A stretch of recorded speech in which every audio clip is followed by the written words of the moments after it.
Kaibigan, sa oras na ito, narito naman tayo upang pag-aralan ng mga ginintuang salita ng ating Panginoong Diyos. Dalangin namin na ikaw ay nasa mabuting kalagayan sa magitan ng biyaya ng ating Panginoong Diyos. Purihin siya sapagkat tunay na nararanasan natin ang kanyang biyaya at patuloy na gabay at katotohanan na ating pinapag-aralan linggo-linggo sa oras na ito. Lalo tayong lumalakas sa pananampalataya, kaya huwag kang bibitaw, kaibigan, sa pag-aaral ng kanyang mga salita at susubaybay ka sa programang ito, Oras ng Pag-aaral, sa magitan ng Hope Channel North Philippines. Ito po ang iyong lingkod, Pastor Ray Urbi, bilang facilitator sa ating pag-aaral ngayong oras na ito. Bago na ay nais kong babatiin ang lahat ng mga viewers natin sa Banaba West, Bawan, Batangas, Dinalungan, sa may Nueva Ecija, Tabuk, Kalinga, Apayao, sa may Sipukot, Camarines Sur, may Bagabag, Capiz, Pasig, Tanay, Rizal, sa may Quezon City, sa may Ordaneta, sa may Salines, Lucena, sa may Kabugwason, Bacolod, sa may Cuenca, Oriental Mindoro, Linao, Apari, yan. Sa may Singapore, sa may Europe, Rome, Italy, Macau sa Japan, sa may Oshawa, Ontario, Canada. At lahat na hindi ko pa nabanggit, kaibigan, maging saan ka man. Kaawaan ka ng ating Panginoong Diyos. At maraming salamat sa mga nagsusulat dyan sa comment section natin at nagbabahagi o nagsishare sa mga kaibigan sa ating programang ito. At dalangin namin na kayo ay patuloy na palakasin ng ating Panginoong Diyos. At makikita nyo na din dyan ang ating outline. Pwede nyong may download upang gagamitin sa inyong pangangaral o paglilingkod sa inyong Sabbath School class o Get Group Discussion. Ang ating mga kasama dito sa studio ay patuloy na ang mga manggagawa ng ating Panginoong Diyos. Ang una dito ay si Pastor Joel Abunales Jr. Patuloy na siyang nakikita sa ating programang Dear Pastor. Kumusta kayo, Pastor Joel? Thank you, Pastor Urbi. Ako po miling natutuwa na makasama ang ating mga manonood sa iba't ibang dako ng sanlibutan. Binabati ko po ang mga masugid nating taga-subaybay, yung mga nakakasalubong ko dyan, masaya sila na nanonood ng ating Sabbath School lesson. Binabati ko yung Kabag-Iran family na nandyan sa may San Isidro, Cabuyao, Laguna, si Brother Rick, si Brother Mac at ang kanilang buong pamilya. Welcome sa panonood dito po sa Oras ng Pag-aaral. Ganon din sa maaring mga hindi ko pa nabanggit, ako'y natutuwa na makasama kayo linggo-linggo sa ating ginagawang pag-aaral dito po sa Oras ng Pag-aaral. Ang pangalawang makakasama natin dito sa studio ay si Pastor Jerry Stabilio. Siya po ang ating Stewardship Director ng ating North Philippine Union Conference. Kumusta kayo, Pastor Jerry? Mabuti naman, Pastor Ray, at salamat sa Panginoon na tayong tatlong muli ay makakapanguna sa pag-aaral ng ating leksyon para sa linggong ito, mga minamahal. Nais ko rin batiin, Pastor Ray, ang ating mga kapatid na nagsisipanood dyan sa Port Bonifacio, no? Makati City, si Brother Jericho and Sister Vanji De Jesus, si Ninong Ben Balyano, at ganoon din ang family ng Rabino. Si Pastor Glenn Tautau ay nais na sila ay magpasalamat sa pag-aaral na ginagawa natin, Pastor Glenn Tautau and family, ang mga kapatiran po dyan sa Arayat at sa San Nicolas, Pampanga. Yung mga kapatid din po ay gusto magpabati dyan po sa Mindoro Islands Mission sa Occidental at Oriental Mindoro. Pagpalain po kayo ng Panginoon sa inyong ginagawang pagsubaybay at pag-aaral kasama namin. Sa ating patuloy na pag-aaral, nais kitang aniyahan sa maikling panalangin. O Panginoong Diyos, narito naman ang bawat isa sa amin upang buklatin, pag-aaralan ng malalim ang inyong banal na salita.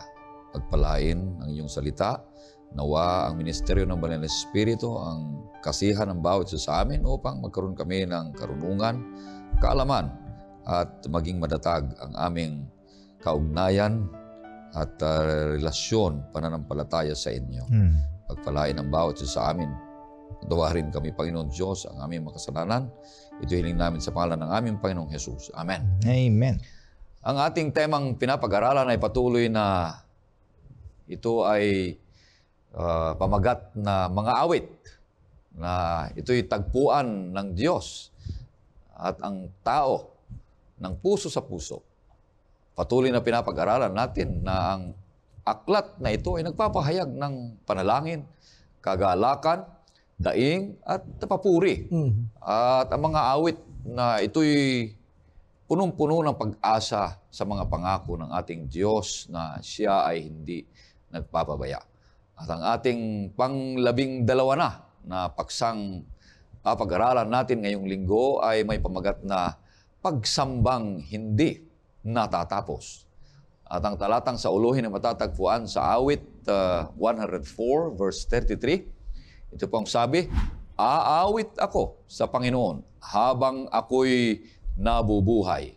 Ako'y aawit ng papuri sa aking Diyos habang ako'y nabubuhay.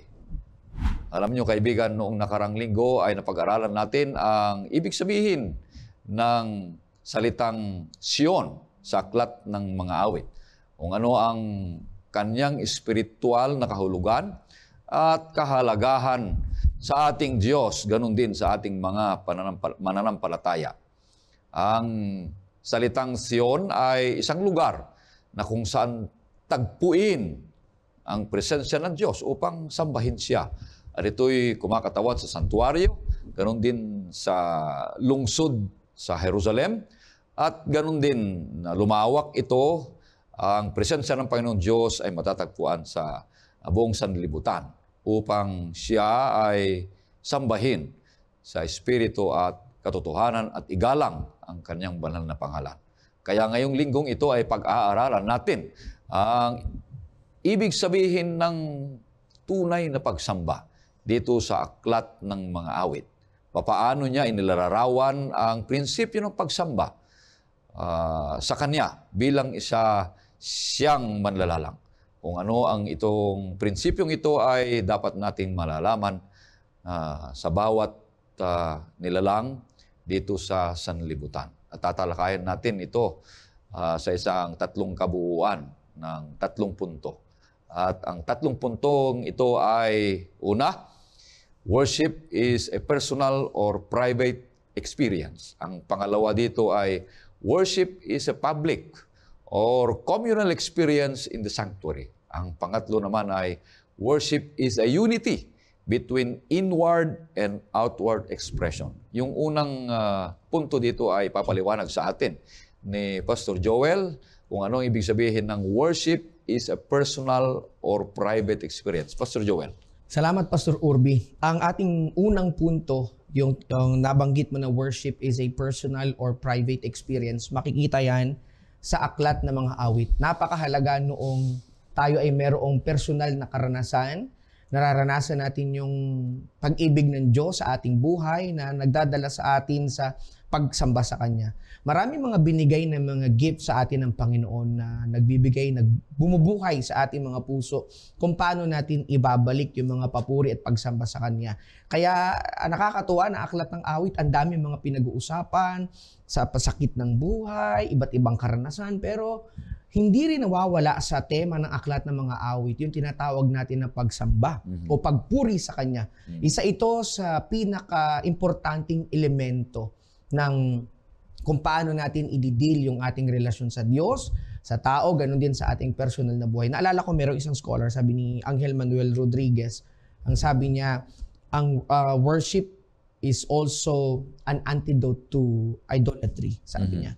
Lahat ng mga kinikilala natin dito sa lupa, mga pagpapahalaga sa mga bagay sa lupa, di ba? Pwede maging idol maging yung mga bagay na pinapahalagahan natin. Kaya pag tayo sumasamba sa Diyos, nadudulot ito ng isang karanasan privately sa buhay natin para kilalanin yung kapangyarihan ng Diyos. Kasi yung tema ng pagsamba, Pastor, may kinalaman ito, sabi ng awit, binanggit yung wondrous works. May kinalaman ito sa tema ng creation. Binanggit na natin ito sa mga nakalipas na lesson natin. At isa ito sa importanteng salik na maunawaan ng mga mananamba kagaya natin, yung tamang pagtanaw tungkol sa sino ba yung sinasamba natin, anong nature niya, ano yung character niya, bakit kinakailangan nito ng pagsamba, at bakit unang-una sa ating mga mananamba, kinakailangan natin itong maranasan personal sa ating buhay. So dito, unahin natin sa aklat ng mga awit, personal na naranasan ni David, yung mga kagulumihanan sa buhay, mga threat, or danger sa kanyang life. At para kay David, bilang isa sumulat ng awit na ito, alam niya na pag siya'y sasamba sa Diyos, alam niya na sasagutin ng Diyos yung kanyang mga panalangin at alam niya na ang Diyos ang magpapalakas sa kanya. Kaya pakinggan natin ang isang tala na ito na sinabi ni David Pastor sa mga awit 3, ang talata ay 4 hanggang 5. Ako'y dumadaing ng malakas sa Panginoon at sinasagot niya ako mula sa kanyang banal na burol. Ako'y nahiga at natulog. Ako'y muling gumising sapagkat inaalalayan ako ng Panginoon. Ang ganda ng expression ng aklat ng mga awit. Imagine, binanggit pati yung pagtulog, paghiga, paggising. Lahat yan may kinalaman sa wondrous works. Sa mga English translation, makikita nyo yung ginamit yung mga ganong wordings, yung wondrous works. May kinalaman ito lahat sa kung paanong mabuti ang Diyos, hindi lamang sa mga Bible authors, maging sa kanya mga anak na nilikha. Pansinin din natin ang isang tala na to, Pastor, kung paanong ma-experience dapat natin itong worship. Hindi lang yung worship, mamaya i-discuss yan sa atin ni Pastor Stabil. Dapat personal talaga natin itong maranasan. Madama talaga natin kung sino itong kinikilala natin. At mamaya sa last part ng lesson natin, pag-uusapan natin yung implikasyon. Bakit kinakailangan pag-aral? Bakit kinakailangan na madama talaga natin kung sino itong sinasamba natin, kilala dapat natin siya. Dapat personal natin siya maranasan. Sa aklat ng mga awit, 55 ang talata ay 17. Sa hapon at umaga at sa katanghali ang tapat, ako'y dadaing at tataghoy at diringgin niya ang aking tinig. So dito, ano ang tinuturo ng verse na to, ng expression na to ni David na araw at gabi, dinidinig ng Diyos ang aking tinig. Ang ibig sabihin, ang pagsamba, tinuturuan tayo na hindi lang siya sa isang specific na lugar nangyayari. Hindi pwede yung may parang, dapat sa ganito kang lugar kasi doon ka lang didinggin ng Diyos. Pero sa aklat ng mga awit, saan ka mang lugar, wala siyang kinikilalang location. Dapat ito ay ang pagsamba anytime, anywhere na ina-address natin yung kabutihan, kapangyarihan ng Diyos, and it can be done in our hearts at any moment of the day. Pakinggan naman natin ito, Pastor, kung bakit maunawaan natin na wala ito sa lokasyon. Okay? Unang-una ito kasi personal experience, saan ka man naroroon Dapat ito ay personal experience. Diba? Araw at gabi, nararanasan. Tinaman natin itong isang tala sa Kapitulo 4, ang talata ay 3 hanggang 4. Ngunit alamin ninyo na ibinukod ng Panginoon para sa kanyang sarili ang banal. Ang Panginoon ay nakikinig kapag sa kanya ako'y nagdarasal. Magalit ka, subalit huwag kang magkakasala. Magbulay-bulay ka ng iyong puso sa iyong higaan at tumahimik ka. So kasama pala sa pagsamba, Pastor, sa personal or private experience, yung binanggit ni David sa verse 4, yung pagbubulay-bulay, reflection. Hindi lang basta, marami kasing element ng worship Pwedeng umawit, pwedeng magbasa ng mga verses, mga pangako ng Diyos. Kasama dito yung may reflection. Kaya every time we worship God, sa mga private experience natin, dapat meron tayong mga reflection. Pag binasa natin sa isang talata, isipin natin ano ba ang sinasabi nitong verse na to. Although this verse speaks sa napakalayong panahon na, ano bang tinuturo nito sa akin? Ganon din kay David. Ano bang itinuturo ng kabutihan ng Diyos sa personal kong buhay? Actually, kinuto ito sa sa talata sa New Testament. Imagine, maging sa Old Testament, sinabi, magalit ka pero huwag kang magkasala. Reflection niya ng pagsamba. So, napakahirap yun, Pastor, na yung sinasamba mo ang Diyos pero may galit ka sa puso mo.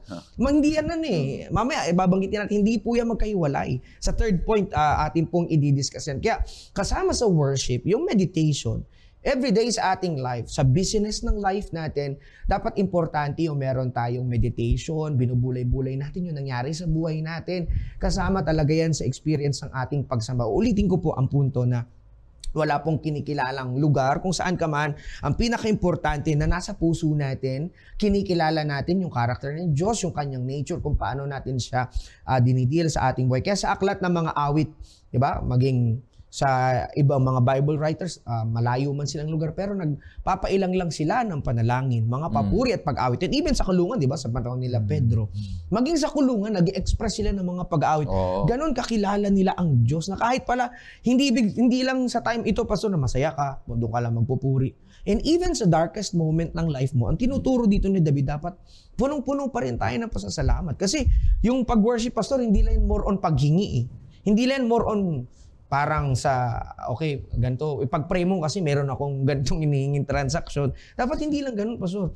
Even kahit hindi ibigay ng Diyos or sinasagot yung prayer natin, ang importante na i-develop sa puso natin yung halaga ng pagsamba sa Kanya. Ito rin, Pastor, ang Psalter, hindi lang po, ang element ng worship. Siyempre, personal prayers, laments, and blessings. Napakarami mga talata niya, mga awitin, na mga pagtatagumpay, mga awitin kung paano naging mabuti ang Diyos. So, mamaya ilili dyan, may i-discuss dyan sa atin si Pastor Estabilio, yung bakit meron tayong congregational worship. Bakit nagsasama-sama tayo sa isang pampublikong pagsamba kasi personal nating naranasan ng Diyos. Hindi pwede na pupunta tayo doon sa public worship na hindi natin personal na naranasan ng Diyos. Paano natin siya paano natin kikilalanin kung paano kinikilala din ng ibang tao na kasama natin kung hindi natin naranasan ng Diyos sa buhay natin. Dapat worship must be a personal experience. Ito ay naramdaman talaga natin kung paano siya kilalanin, kung paano siya gumawa sa ating buhay. Basahin natin ito, Pastor. Ano yung mga elemento na to? Dapat sa pagsamba, hindi kalungkutan, dapat punong-puno ito ng kasiyahan. Okay? Sabi, pakibasa po, Pastor, sa mga awit 96, 1, 2, 11 hanggang 13. Umawit sa Panginoon ng bagong awit. Umawit sa Panginoon ang buong lupa. Umawit kayo sa Panginoon. Purihin ninyo ang pangalan niya. Ipahayag ninyo ang kanyang pagliligtas sa araw-araw. Sapagkat dakila ang Panginoon at karapat-dapat na purihin. Siya ay dapat katakutan ng higit kaysa lahat ng Diyos. Matuwa nawa ang langit at magalak nawa ang lupa. Umugong nawa ang dagat at ang lahat ng naroroon. So ang worship pala, Pastor, ay puno-puno ng kasiyahan. Dapat nagre-reflect din talaga ito, Pastor, pag ginawa na natin ito sa buhay natin, yung mag-worship ka, wag yung nalulungkot ka. Kasi kaya ka nga sumasamba kasi kinikilala mo yung kapangyarihan ng Diyos. Once we experience the power of God in our lives, dapat po na mapunuan ng kasiyahan yung puso natin. Imagine yung language na ginamit ni David sa verse 11 to 13, may yumayanig pa eh. Ibig sabihin, ganun ka-intense yung joy. Yung joy na nasa puso natin. Ito yung reflection ko, Pastor. Even ibigay ng Diyos o hindi man, yung hinihingi natin sa tuwing sumasamba tayo. Kasi may mga reason na parang nakakatamad na sumamba sa Diyos kasi parang hindi niya naman dinidinig yung prayer ko. Pero dapat ang pagsamba, experience na masaya ka. Experience na kilala mo ang Diyos. Another verse, Pastor, pakibasa po yung sa verse 4 ng 96 and verse 9. Sapagkat dakila ang Panginoon at karapat-dapat na purihin. Siya ay dapat katakutan ng higit kaysa lahat na Diyos. Sambahin ninyo ang Panginoon sa kagandahan ng kabanalan. Manginig kayong buong lupa sa kanyang harapan. Okay, so ang element ng worship, hindi lamang po yung immense joy, gladness, and confidence, kundi ang element ng worship din na tinuturo ng aklat ng awit ay kinikilala yung may fear and trembling. Hindi yung parang may takot ka kasi gusto mo magtago lang. Hindi. Ito yung pagkatakot dahil ang Diyos mabuti, yung kanyang kabanalan ay nakikita na. Kumbaga pagiging kamangha-mangha na ginawa ng Diyos sa ating buhay. Kaya dito mapapansin natin sa aklat ng awit na ating pinag-aaralan, worship springs from the inward recognition kung sino ang Diyos sa buhay natin. Kaya tanungin natin yung ating sarili, sino ba ang Diyos sa buhay natin? Ano bang ginawa niya sa buhay mo? Ano bang dahilan kung bakit mo siya sinasamba ngayon?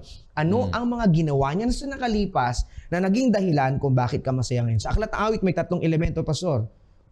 He is the creator, king, and judge. Sa pag-aralan natin to nung nakaraan. So, kaya sinasamba ang Diyos kasi siya ay creator. He takes good care of us. He is king. Ano ba yung king? Inaalagaan niya, bago pa malason yung kanyang mga hawak na tao, siya muna. Mamamatay muna siya. So, he takes care of us, Pastor. And last, yung tinatawag natin na judge. So, fair ang kanyang judgment. Dito sa aklat ng awit, hindi bias. Fair ang judgment. Sinasamba siya kasi patas siya na hukom. Patas siya na nangangalaga sa atin. So, dito sa aklat ng mga awit, Pastor, siguro, Pastor, pakisama ng basa sa verse 5, 10, and verse 13. Sapagkat lahat ng mga Diyos sa mga bayan ay mga Diyos-Diyosan, ngunit ang Panginoon ang lumikha ng mga kalangitan. Sabihin ninyo sa mga bansa, ang Panginoon ay naghahari. Oo, matatag at hindi makikilos ang sanlibutan. Hahatulan niyang may katarungan ang mga bayan. sa harapan ng Panginoon sapagkat siya'y dumarating upang hatulan ang lupa. Kanyang hahatulan na may katwiran ang sanlibutan at ng kanyang katotohanan ang mga bayan. So this is the reason why si David sinasamba niya, pinupuri niya ang Diyos. So it involves remembering God's acts, yung creation, yung pagiging judge niya sa kanyang pagiging patas na paghukom. So pag tinanggap natin lahat ng mga bagay na ito sa ating buhay, yung pagsamba natin, yung experience natin mas lalong may enlarge or may enhance yung worship experience natin. Kasi we know yung Diyos na sinasamba natin hindi siya bias. We know na yung Diyos na sinasamba natin mahal tayo. We know na ang Diyos na sinasamba natin pinahahalagahan at kinikilala niya yung ating pagsamba sa Kanya. So wag tayo matakot tuwing lalapit tayo sa Diyos. Wag tayo matakot kasi alam natin pag sinasamba natin siya, una nating naramdaman yung Kanyang pagmamahal sa atin. Kaya yun po yung siguro yung puntos na gusto kong ibahagi, Pastor, na dapat yung ang pagsamba o yung worship, kailangan ma-experience natin personally or privately. Amen. Purihin ang Panginoon Diyos, kaibigan. Sapagkat ito ang paraan ng Panginoon Diyos. Ang pagsamba ay isang paraan ng Panginoon Diyos para madala tayo sa Kanyang pagkikilala, sa Kanyang kapangyarihan sa ating buhay, ang Kanyang mga ginawa. At kung ikaw ay sumamba sa Diyos, mga punong ng awitin, puno ng mga salita, at ang iyong isipan ay mapataas. Ang iyong diwa ay darating sa Kanyang trono, sa Kanyang harapan, upang kilalanin ang Kanyang kapangyarihan sa iyong buhay. Kapag ikaw ay gumawa ng mga ganitong bagay sa pag-aaral ng salita ng Panginoon Diyos, sa magitan ng pagsamba, ay ang iyong isipan ay makakarating sa trono ng Panginoon Diyos. Makakalimutan mo na ang iyong mga problema sa buhay. Makakalimutan mo na ang kalagayan mo, kundi yung isip mo ay nakatuon na sa ating Diyos na manlalalang. Kaya gumaganda yung iyong pakiramdam, may kapanatagan ka, mayroon kang kasiyahan, sapagkat ang isipan mo, ang diwa mo, ang buong buhay mo ay nasa trono ng Panginoon Diyos na kinikilala ang Kanyang kagandahang loob. Yung katawan mo narito sa lupa, pero yung iyong isipan ay nasa trono ng Panginoon Diyos, ay di napakaganda. Yun ang paraan ng Panginoon Diyos. Yun ang Pastor Jerry. Ano sabi mo dito sa sinasabi niya? So ang worship o ang pagsamba talaga ay malalim na karanasan ng pagtugon natin kung sino ang Diyos. So this is our spiritual response to God, who is known to be our creator, sustainer, owner, judge, loving God. So depende nga sa ating personal na karanasan.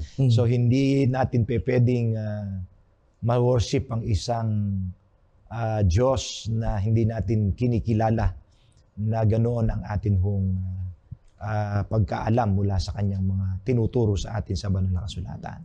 So it's a deeper personal experience of knowing God.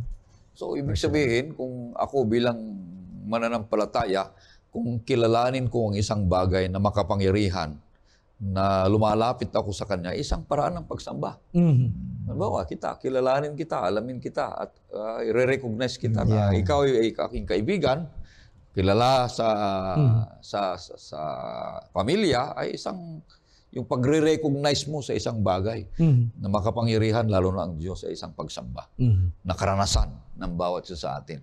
Kung mawawala ito, yung pagkakakilala sa ating Panginoong Diyos, mawawala tayo ng karanasan. Dahil isang pagbibigay ito ng malalim na kaugnayan sa ating Panginoong Diyos. Ang pangalawa dito ay ibig sabihin ng pagsamba ay yung public or communal experience in the sanctuary. No? Ibig sabihin ito, Pastor Jerry. Sa Tagalog ito, Pastor Ray, ay ang pagsamba ay isang pampubliko o communal na karanasan. Ano ba yung communal experience? Yung nagkakaisang karanasan. Yung pagkagaling mo, tayong lahat ay magkakasamang kumikilala sa isang tunay na Diyos, isang karanasan ng ating pinanggalingan. Tayo ay nagtitipon sa ganung karanasan. At yun ay madalas na binabanggit sa banal na kasulatan, lalo na sa mga awit, na ito ay niyayaya ng mga awit na pumunta sa sanktuaryo. Noong mga panahon ni Haring David ay sinabing ito ay templo, mga kapatid. Ito ay templo. So ating basahin ang mga awit 134, Pastor Ray. Ito ay naglalaman lamang ng 3 talata. Tingnan natin ang kapitulong ito, mga minamahal. Samahan niyo po kami. Mga awit 134. Halikayo, purihin ninyo ang Panginoon, kayong lahat na lingkod ng Panginoon, na nakatayo sa gabi sa bahay ng Panginoon. Itaas ninyo ang iyong mga kamay sa dakong banal at ang Panginoon ay papurihan. Pagpalain kanawa ng Panginoon mula sa Sion, siyang gumawa ng langit at lupa. So nasaan do po ang pagsamba na iniaalok dito? Ano po ang kinalabasan ng pagsamba sa Panginoon? Dito, Pastor Ray o mga kapatid, ay binanggit ang bahay ng Panginoon. Amen. Na tumutukoy din po sa templo o sanktuaryo, na ito ho'y mababasa niyong salita sa New King James Version na English, sanctuary o temple. Okay? Madalas na inilalarawan ng mga awit ang mga mananamba bilang mga lingkod ng Panginoon. So yung pong appeal dito, panawagan ay halikayo, purihin ninyo ang Panginoon, kayong lahat na lingkod ng Panginoon. Ito ho ay binanggit ng mga awit na sinabi doon na sa gabi at ay nakatayo sa bahay ng Panginoon, na malamang ito po ay tumutukoy sa mga Levita na mababasa po natin doon sa unang Kronika 9:23 hanggang 27 na nagbabantay ng nakatalagang magbantay sa templo o sanktuaryo ng Panginoon. O maaaring ito rin po ay tungkol sa mga papuri o praises na iniaalay sa Diyos ng mga Levites araw at gabi, na mababasa po natin sa talatang 33 ng gayon din hong aklat sa unang Kronika kapitulo 9. So ito ho ay tumutukoy sa yung pong mga nakatayo sa gabi, nagbabantay sa bahay ng Panginoon, mga Levita o mga papuri ng mga Levita araw at gabi. Dahil po ang pagsamba ng mga Israelita ay inuukol sa di nakikitang Diyos, na hindi maaaring katawanin o i-represent sa anyo ng mga yung pong mga imahe o yung mga images. Okay? Anumang mga images.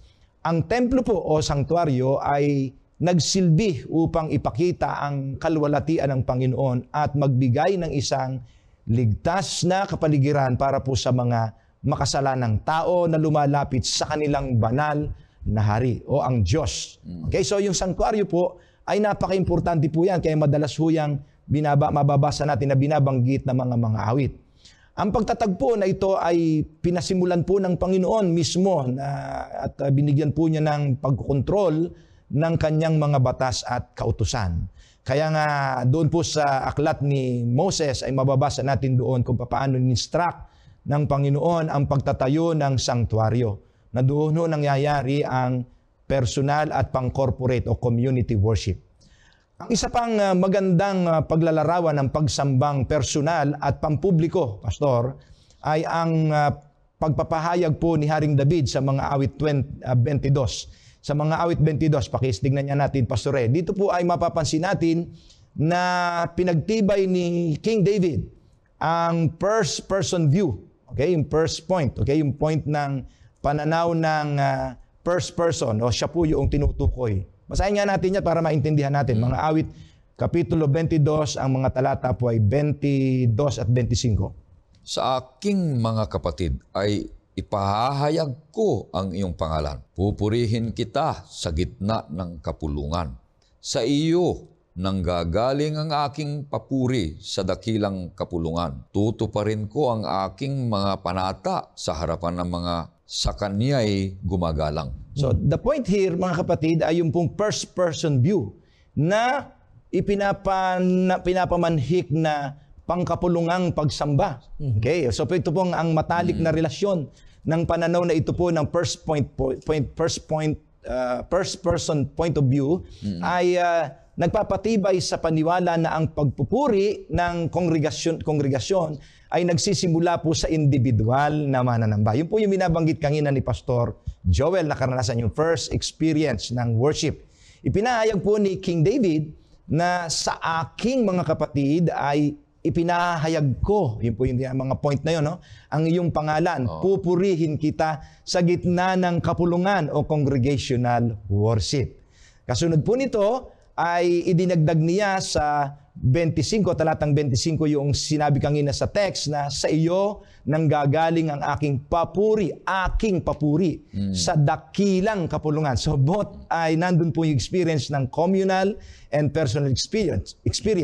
Kaya ang sabi niya sa first person point of view, tutuparin ko ang aking mga panata sa harapan ng mga gumagalang sa Kanya. Ito po ay nag-iiwan sa atin ng isang malaking aral, mga kapatid. Habang sinisikap po nating lumapit sa presensya ng Diyos na atin po siyang sasambahin, ipinapakita sa atin ng mga awit 22 ang kahalagahan po ng pagsamba sa congregation o yung communal experience ng worship. Sa ating pong pananampalataya at tayo po'y mapasigla ng mga karanasang ito.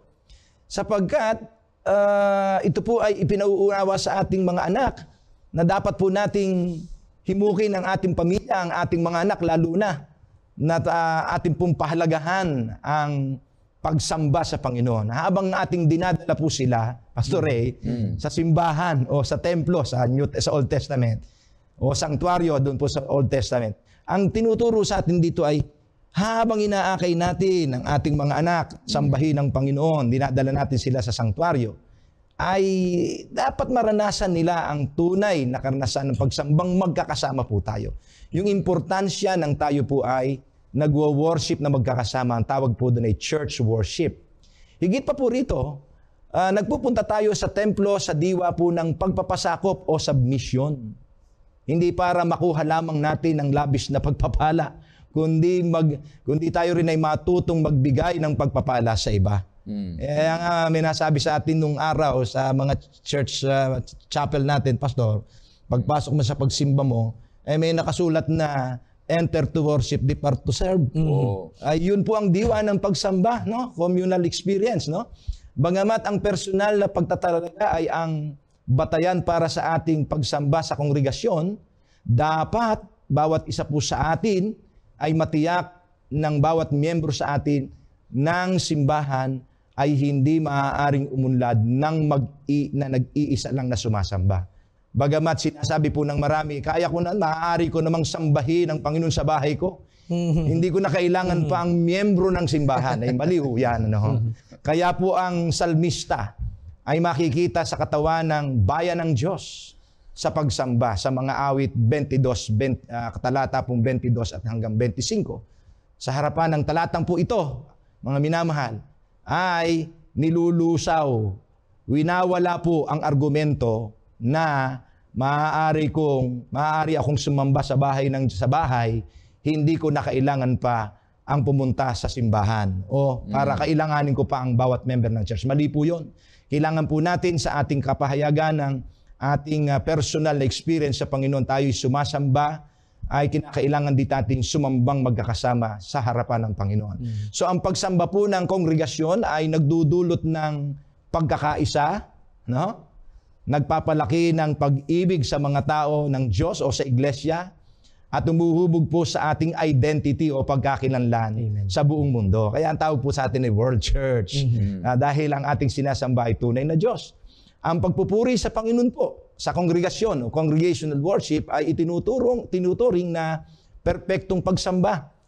At nais ko pong maintindihan natin na hindi po ito nangangahulugan na ang panalangin at papuri ng individual sa Israel ay may pangalawa o mababang kahulugan. Sa halip po, sa kabaligtaran po nito, ang pagsamba ng individual sa Diyos ay nagpapasigla sa communal o nagkakaisang pagsamba ng panibagong antas ng papuri. Kaya from our level of individual, first personal point of view, ay nandun po tayo sa ating pangmaramihang pagsamba. Yan ho yung nabasa natin kanina sa mga awit 22. Habang ang individual na pagsamba ay nagkakaroon ng mas higit pang malapit na kaugnayan sa community. So ang worshiping congregation po, mga kapatid, ay tinatawag ding kapisanan ng mga matuwid. Mga awit 111 verse 1. Okay? Kilala rin ang matuwid, kilala po ng Diyos ang mga matuwid. Mga awit 36 verse 10. Nakikilala po ng Panginoon ang mga matuwid, Mga awit 37 verse 18. So ganun po, kilala ng mga matuwid ang Diyos, kilala rin sila ng Diyos. Mga awit 37 verse 18. At ang karanasan pong ito ay sumasaklaw sa bawat aspeto ng kanilang existence o ng pag-iral. Mapapansin po ninyo na mga bahagi po ng serbisyong pagsamba na ginagawa rin po natin sa ating mga corporate worship, ay makikita natin ng maliwanag dito po sa mga awit 96. Yun po yung binasa ni Pastor Joel. Inanyayahan ko na lang po kayo na basahin niyo po yan sa inyong tahanan. Maigsi lang po yan from verses 1 to 13 lang po. Pag binasa niyo po yan, makikita niyo po na halos lahat ng service natin, yung element ng worship natin sa ating liturgy, yung worship service po natin, ay nandyan na ho, nakapaloob na ho dyan. Yung pagsamba natin sa Panginoon. Okay? Yung pag-awit, pagpupuri, pagdadasal, o pagdadala ng kaloob, at pagpapahayag ng ebanghelyo o preaching. Ito po ay nandyan na ho lahat. Okay? Ano nga ho yun? Mga masayang pag-aawit. O nag-aawitan po tayo. Yan ho ay nasa loob ng ating worship service. Tayo ho ay pumupuri. Nandun ho yan. Nagdadala tayo ng handog. Ano pa po? Nananalangin po tayo doon sa kongregasyon. At ito ho'y isang paraan din ng pagpapahayag ng ebanghelyo o preaching of the word. Ito po ay mga ekspresyon o kapahayagan ng isang tunay na pagsamba. Kaya dito po sa 96, ay mapapansin po natin sa mga awit 96 na ang dahilan po ng pagsamba ay upang dalhin ang mga taong sumamba sa Panginoon. So yun pala ang reason of worship. Sa mga awit 96 ay binigyan po ng reason na ito ho'y evangelism in purpose, Pastor Joel, Pastor Ray. Worship experience, communal worship experience is a worship that calls people to worship God, meaning evangelism in nature. So kaya nga mga kapatid, sapagkat doon po sa talatang 4 ay sinasabi sapagkat ang Panginoon ay dakila. Okay? At ang sabi po dito sa 5, talatang 4 at 5, sapagkat ang lahat ng mga Diyos, ng mga bayan ay mga Diyos-Diyosan, ngunit ginawa ng Panginoon ang langit. Ipinakikilala kung sino ang tunay na Diyos. Yun ang dahilan kung bakit tayo sumasamba sa Kanya. Siya ang Diyos na manlalalang, siya ang nagmamay-ari ng lahat. So ang pangkalahatang panawagan po ng mga awit 96, 1 hanggang 13, yan lang ang mga talata niyan, mga kapatid. From verse 1 to 13, I call to worship the God who is creator, the God who is judge, the God who owns the world, the God who feeds you, ang Diyos na nagkakalinga, at ang Diyos na ito na dapat nating sambahing tunay. Kaya nga, sa ating identity as a corporate church, a world church to worship God, ang experience po natin ay iisa. Dahil ang ating misyon ay nandoon po sa Apokalipsis 14, 6 hanggang 12, na tayo po ay sumamba sa Diyos. Ito ho yung 3 angels message. Pinakikilala natin sa mundo sa ating preaching of the word na ang Diyos na sinasamba natin ay tunay na Diyos. At niyayaya natin ang lahat ng mga taong sambahin ang tunay na Diyos sa Espiritu at katotohanan. This is the real essence of the 3 angels message. A call to worship God. Calling all people to worship the true God. Magandang paliwanag. Maraming salamat, Pastor Jerry. Ito ay isang pagsamba na pagtawag ng Panginoong Diyos.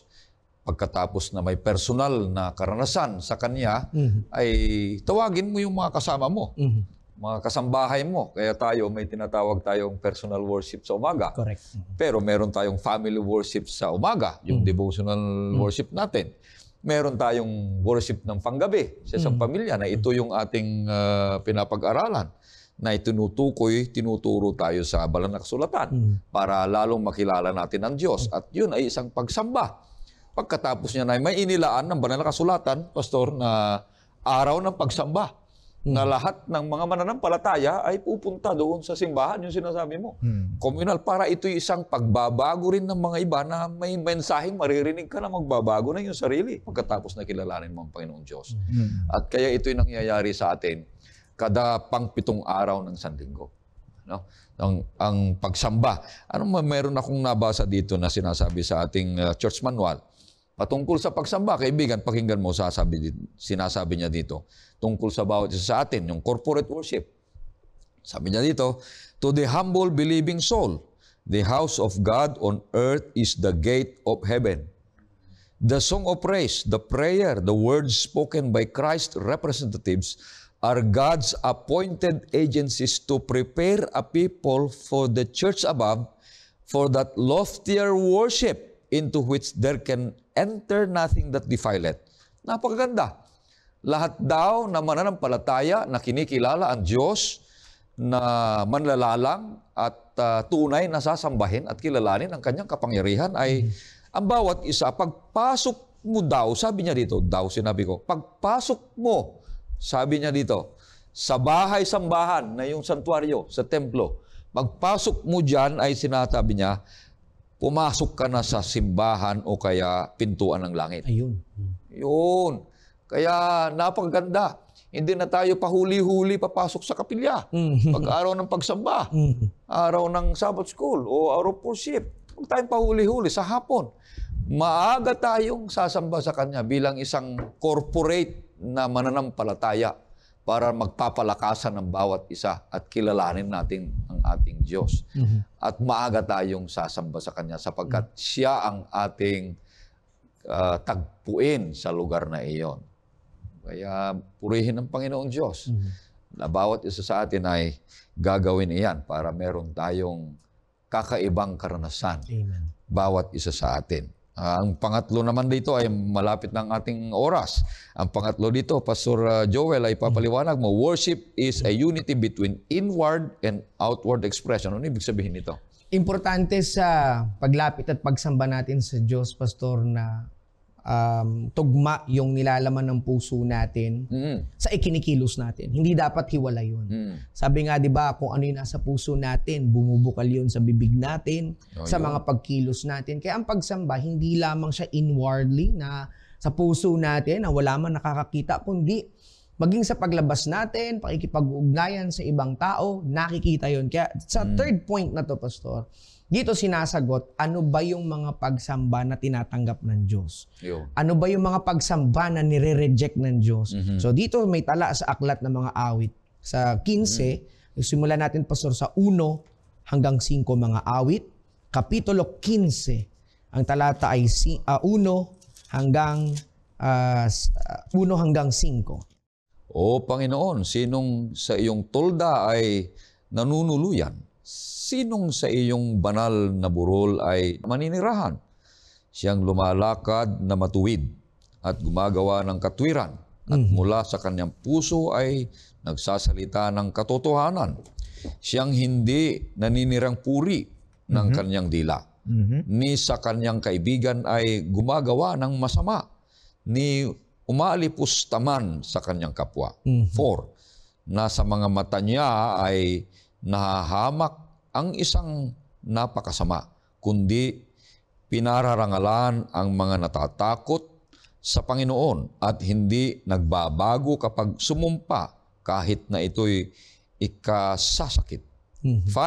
Siyang hindi naglalagay ng patubo sa kanyang salapi, ni kumukuha man ng suhol laban sa walang sala. Siyang gumagawa ng mga bagay na ito ay hindi matitinag kailanman. So imagine mo, Pastor, kung gaano kahalaga yung ethical decisions, ethical life sa buhay na mananampalataya. Hindi pwede nasasamba ka sa Diyos tapos nanlalamang ka ng kapwa mo. Hindi pwede nasasamba ka sa Diyos tapos hindi mo mahal yung kapwa mo, inaalipusta mo sila, tinatanggi mo sila. Kaya dito tinatanong sa discussion natin, Pastor, yung kondisyon ng puso natin. Tatandaan natin sa Hebrew mind, sa Hebrew thought. Kasi, ewan ko, Pastor, kung naririnig nyo itong thinking na to, dapat masigit yung isip mo. Huwag mong pairalin ang puso mo. Kaya dapat pairalin mo ang isip mo. Hindi na naintindihan na sa Hebrew thought, iisa po yan, Pastor. Sa Hebrew thinking, iisa po yan. Hindi po magkahiwala yung isip at ang puso. Parehong nagdidesisyon yan, parehong mahalaga po. Iisa yan sa thinking ng mga manunulat ng Hebreo. Kaya sa pagsamba sa Diyos, importante yung tinatawag na pure heart. Binanggit yung word, sa Hebrew word, Pastor, yung tamim. Ibig sabihin yung pure. Gaano ba ka-pure yung puso natin? Kaya nga, sa bayang Israel, required sila sa tuwing mag-offer sila ng mga sacrifices, bawal yung mga dapat unblemished. Dapat pure yung kanilang offer. Bakit? Kasi it conveys yung completeness, yung pagiging wholeness. Kaya wala tayong makikita na pag mag-o-offer sila na mayroong kapansanan or mga hindi magandang in-offer, dapat pure talaga yan. Ganon din na tinatanggap ng Diyos yung pagsamba natin, pag pure yung puso natin. Kaya, pero take note po hindi dito sa karanasan ng bayang Israel, hindi nire-reject ng Diyos yung mismong offering nila. Ang nire-reject ng Diyos dito, yung ethical decisions, yung way of life, na hindi pwede na nag-offer ka, sinasambit mo sa puso mo, makapangyarihan ang Diyos, siya lang may-ari ng buhay ko. And then, sa reality ng buhay mo, iba yung nagre-reflect sa sinabi-nabanggit mo sa talagang isinasa buhay mo. Kaya doon sa last verse kanina na binasa ni Pastor, di ba, yung huwag kang manlalamang. Kaya yung mananamba sa Diyos, hindi ka nagbibintang, hindi ka nagnanakaw, hindi ka nanglalamang ng kapwa mo, hindi ka nagwiwika ng mga bagay na masama sa kanila. Ganun yung pure intention ng worship. Kaya ang worship ay unity. Kung ano yung nasa puso natin, inward at outward, ine-express yan ng buhay natin. Basahin natin, Pastor, sa Deuteronomio, kung paano ito, makikita itong actions na ito. Kasi tinatanggap ng Diyos yung works of righteousness at yung character, yung sa puso natin. Deuteronomio 6:5 at ganun din sa Mika 6:1-8. 5 sa Deuteronomio, sabi niya dito, at ibigin mo ang Panginoon mong Diyos ng iyong buong puso at ng iyong buong kaluluwa at ng iyong buong lakas. Sa Mika, sabi niya rito, 6:1-8, ano ang aking ilalapit sa harapan ng Panginoon at iyuyukod sa harapan ng Diyos sa kataisaasan? Lalapit ba ako sa harapan niya na may mga handog na sinusunog, na may guyang 1 taon ang gulang? Nalulugod ba ang Panginoon sa mga libu-libong tupa o sa mga 10,000 ilog ng langis? Ibibigay ko ba ang aking panganay dahil sa aking pagsuway? Ang bunga ng aking katawan dahil sa kasalanan ng aking kaluluwa? 8. Ipinakita niya sa iyo, o tao, kung ano ang mabuti at ano ang itinatakda ng Panginoon sa iyo, kundi ang gumagawa na may katarungan at umibig sa kaawaan at lumakad na may kapakumbabaan na kasama ng iyong Diyos. Let me explain sa part na yun, Pastor, short yung time natin sa ibang talata na ibibigyan natin sila na magbasa. Hindi pwede halimbawa, pag Sabado, mabait ka, mabanal ka, tapos sa ibang week, hindi ka na banal. Hindi ganun yung tinuturo. Dapat, Magkasalungat yung kabanalan, it's everyday experience. Hindi lang siya one-time, big-time na experience. Dapat ipinapakita natin everyday sa life natin, pinoproclaim natin. Kaya, paano tayo nakikita ng mga tao sa pagsamba natin sa Diyos. Pag Sabado, nakikita ng mga kapitbahay natin, sumasamba tayo. Dapat, sa weekdays, makikita nila na yung reflection ng buhay natin, yung reflection ng pagsamba natin sa Diyos, nakikita sa buhay natin. Ito yung works of righteousness, di ba? Hindi tayo nang aapi, hindi tayo nang hahamak ng ibang mga tao. Kaya dito, like sa mga talata, Pastor, ng Psalm 40, 6-8, napaka-importante dito bakit hindi natutuwa ang Diyos sa mga sacrifices. Kasi hindi nire-reject yung sacrifices, kundi hindi natutuwa ang Diyos sa reflection ng puso ng mga mananamba sa Kanya. Siguro, Pastor, sa last part, just for the sake of to back up ng ating sinasabi, basahin natin sa last na talata na gusto kong i-share. 40, verse 6-8. Hain at handog ay hindi mo ibig, ngunit binigyan mo ako ng bukas na pandinig. Handog na sinusunog at handog pangkasalanan ay hindi mo kinailangan. Nang magkagayoy sinabi ko, narito ako'y dumarating. Sa balumbon ng aklat ay nakasulat ang tungkol sa akin. Kinaluluguran kong sundin ang iyong kalooban, O Diyos ko. Amen. Ang iyong kautusan ay nasa loob ng aking puso. So pwede nilang basahin din maging sa aklat ng mga awit 50 verse 8, Psalm 50, 17-21. Anong ibig sabihin nito? Hindi nire-rebuke ng Diyos yung mga tao sa kanilang mga sacrifices or burnt offerings. Ano nire-reject ng Diyos? Yung wickedness ng puso nila. Hindi pure yung puso nila.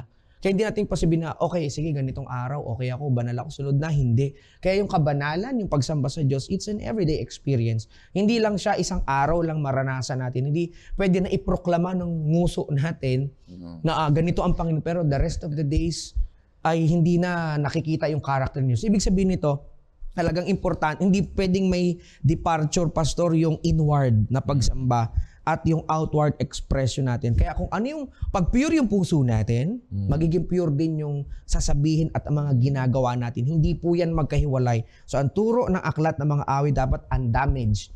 Yung puso natin pure pagtingin. So even, paano kaya pastor, even sa mga tao nakasakit sa atin, di ba? Maging ang Panginoon, yung reflection yan kung who God is eh. Kahit na sobrang makasalanan tayo sa Diyos, pero alam mo yung tinitinan ng Diyos, yung pureness ng puso natin. Hindi niya tayo nilalayo. So ganun din sa pagsamba. Kahit maging sa mga tao nakasakit sa atin, hindi mabuti ang pagtanaw sa atin. Once na tayo kinonsider natin ang ating sarili na mananambahan sa Diyos, titingnan din natin kung paano tinitingnan ng Diyos maging yung mga kaaway natin. Tinitingnan natin maging mga taong nakasakit sa atin. So, pinapatawad natin yung mga taong nagkasala sa atin. Yan yung essence ng worship, pastor. Hindi magkahiwalay yung inward at yung outward. Dapat magkasama yan kasi dyan sa bagay na yan, nakikita yung worthiness ng pagsamba natin sa presensya ng Diyos. Wow. Purihin ng Panginoon Diyos. Napakaganda ang ibig sabihin ng pagsamba, kaibigan. Unang-una ay may personal na karanasan ka sa Panginoong Diyos. Kilalanin mo siya bilang manlalalang, tagapagligtas. Kinikilala mo na siya. Siya ang iyong buhay. Pagkatapos niya na yung karanasan mo ay ibahagi mo sa iba. Yun yung communal na nagkakaisa kayo. Na ito'y may mensahe ng pagbabago. Kung kayo ay nagkakaisa na ayon doon sa inilaan ng Panginoon Diyos na pagsamba, araw ng pagsamba. At yan ay ikapitong araw na sinasabi ng banal na kasulatan. Sa santuario o sa templo na inilaan ng Panginoon Diyos kung saan siya tagpuin at sambahin na congregational, yun ang sabi ng Apostol Jerry. Pagkatapos ng pangatlo nito ay yung inward at outward. Yan, may pagbabago. Kaya yung pangatlo dito, Pastor Joel, ang pagsamba na sinasabi dito ay ipinapakilala na merong pagbabago sa ating buhay. Kaya yung pagsamba, tinatawag tayo ng Panginoon Diyos na sambahin siya sapagkat nais niyang mabago ang ating buhay na kagaya niya na siya ay isang banal na sinasamba natin. Kaya merong tinatawag tayo nitong by constant beholding, you are changed. Amen. Sa palagi ang tinitingnan, nire-recognize, inaalala, at pinagmamasdan natin ang kabaitan at kaluwalhatian at ganun din ang kabanalan ng Panginoong Diyos ay mangyayari yan sa atin. Ma-influence tayo. Mababago tayo sa kaniyang katangiang walang hanggan. Kaya ang bawat isa sa atin, pag sanay tayong kumikilala sa Diyos na may-ari at may-agda sa ating buhay, sanay tayong sumasamba sa Kanya sa gitna ng mga karanasang mapapait na may karanasang hamon sa buhay, yan ay nagpapatotoo na binabago tayo ng Panginoong Diyos sa pamamagitan ng paglapit sa Kanya. Amen. At ang Kanyang mga mensaheng naririto sa banal na kasulatan ay sundin natin upang ang bawat isa sa atin ay magkaroon ng pagbabago ng buhay at isang pamamaraan ng pagsambayan, Pastor Jerry. Yung gusto ko, Pastor Joel, yun, bagamat konti na yung oras, may sinabi ang Panginoon doon sa Mateo 15:8 no? Na ang bayang ito'y sinasamba ko ng kanilang mga labi, pero ang kanilang puso ay malayo sa akin. Kinamumuhian ko ang kanilang mga pagsamba, sabi ng Panginoon. So ang malaking problema talaga yung balat kayo. Yung sa Tagalog ay balat kayo, yung pagpapanggap. Kaya yung pong pagiging ipokrito, mga kapatid. Ipokrito. Balat kayong pagsamba, hindi tinatanggap ng Panginoon. Kinakailangan pong ang ating puso ay kung ano ho ang nilalaman ng ating pagkilala sa Kanya at pagtanggap, kapangyarihan niya, yun po ang lalabas sa atin. Tunay mga kapatid na ang pagsambang katotohanan ay bumabago sa buhay ng isang tao. Because the one we worship is the one who is powerful to change our life. Amen. Kaya siya po ay niyayaya tayong sumamba sa Kanya.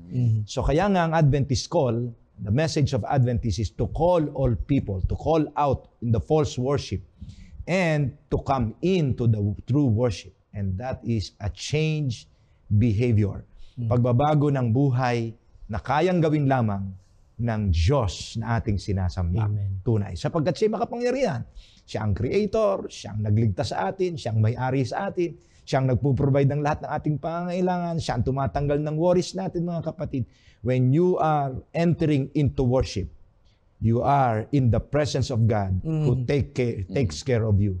Kaya kanyang ingatan, i-provide ang lahat ng pangangailangan mo, tatanggalin niya ang worries mo, fears mo sa buhay, because He is the one who is worthy of worship. Amen. Siya lang ang ating dapat sambahin. Kaya sa ating pagtatapos, kaibigan, bago tayo mananalangin at hingin natin si Pastor Jerry sa panalangin, ay makakarinig tayo ng isang awitin.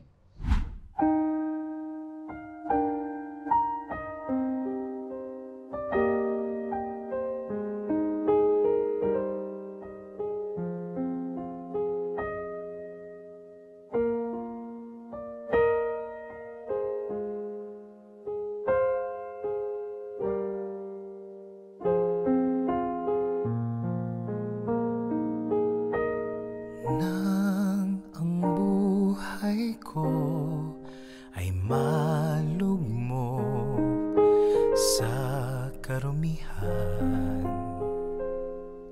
at ang isipan ay inanot ng kamunduhan, doon naramdaman ang tawag ng kaligtasan. Sa pag-ibig ni Jesus, ako'y kaniyang natagpuan. O Diyos, ang makilala ka ng lubusan ay aking hangarin. Lagi kong dalangin ang puso mo't kalooban. Sana'y malaman, maunawaan, yan ang nais ko sa buhay. Ang makilala kang tunay.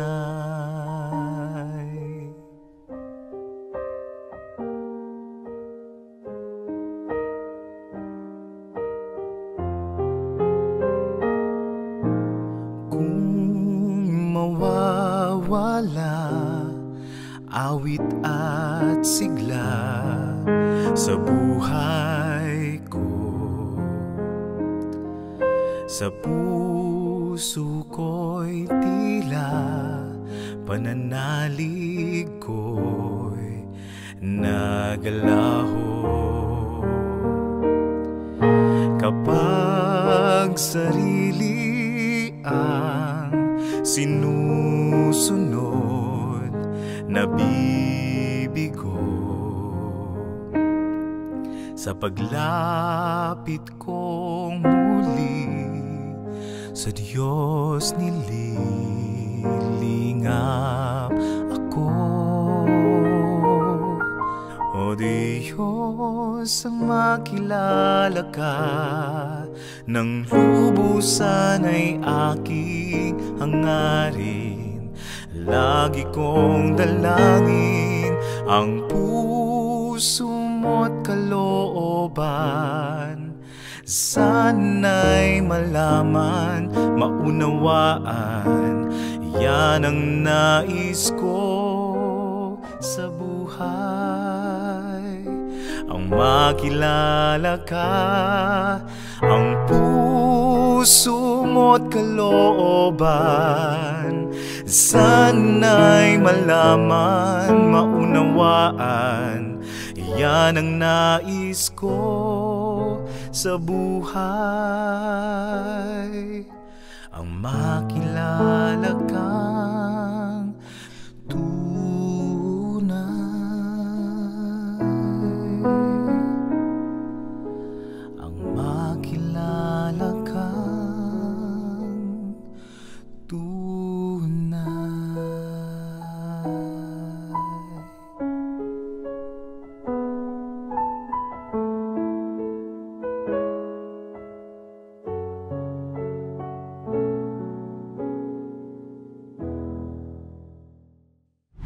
Dakila at mapagmahal naming Diyos na kayo po'y kinikilala naming manlalalang ng sanlibutan. Kayo rin po ang Diyos na gumawa ng langit at ng lupa at nagbigay sa amin ng buhay, Diyos na tumubos sa amin mula sa aming mga kasalanan. Kayo ang aming tagapagligtas at Diyos na matuwid humatol, ang Diyos na di nagpapabaya sa iyong bayan sa lahat ng panahon ay mapagkalinga. Ikaw po ay aming kinikilalang personal at dahil dito ay iyo kaming tinawagan na magsama-sama sa isang pagsamba sa inyo bilang iyong bayan. Panginoon, sa iyong templo, kami paruroon upang kayo'y aming itanghal, purihin, sambahin, kilalanin, at Diyos na marangal sa lahat. Amin pong itinatalaga ang aming sarili sa inyo na sa buong isang linggo, kasangkapan ninyo kami upang ang aming buong sambahayan kasama ng aming pong barangay at community ay tawagin silang kilalanin ikaw. Ya Diyos na tunay, sa espiritu at katotohanan, kami sumamba sa iyo. Inihiling namin sa pangalan ng Panginoon Jesus. Amen. Kaibigan, ito po ang iyong lingkod, Pastor Ray Urbi, patuloy na umaanyaya na patuloy na susubaybay sa oras ng pag-aaral sa Hope Channel North Philippines. Pagpapalain ka ng ating Panginoong Diyos. Mahal ka namin, kagaya ng pagmamahal ng Diyos sa iyo.